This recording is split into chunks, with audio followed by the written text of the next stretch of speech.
here is because 2 months ago, I visited the President of Kenya and announced to him that in 2027, I'll be running for governor of Kakamega.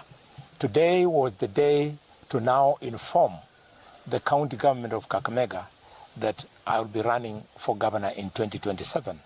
I deliberately chose Governor Wycliffe Ambetsa Oparanya for this very important communication to this county because he was our first governor. I have met the former governor of Kakamega without prejudice to anybody, be it one who is currently in office or one who hopes to also vie for position of governor in Kakamega 2027. But today we have said with Governor Oparanya that there can be nothing that would make us not to agree to work together for the sake of development of Kakamega. So we have said, me and Governor Oparanya, we will work together for the sake of development in this county. My community, they've asked me to come and ask Governor Oparanya for his support.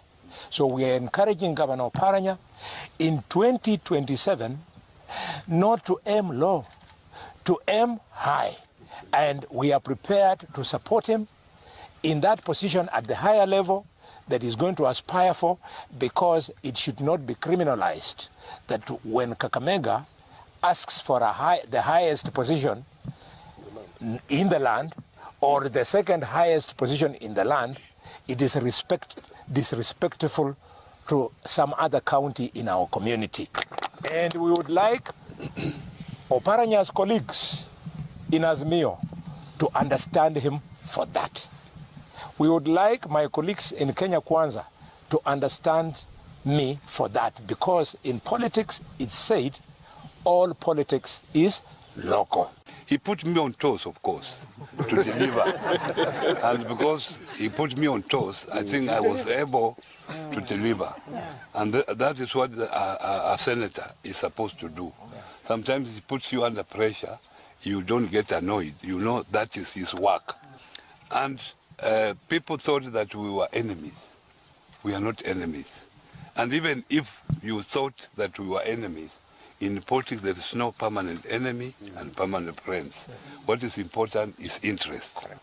But today we have sat together and we have decided to bury any differences that people thought that we had, so that we work together for the benefit of people of Kakamega and Luhya as a whole.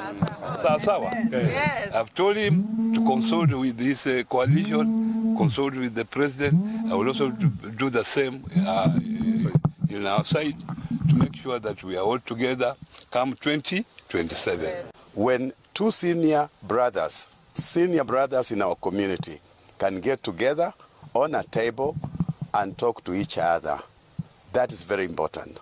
And what I want to say is some communities or some other leaders out there become very uncomfortable when our leaders sit together. Because sometimes we are used as diapers, whereby people use us politically for their own benefit. And every time we sit together, it irritates people. But this time around, it's very important that our senior leaders have chosen a path where they want to talk to each other, irrespective of political affiliation.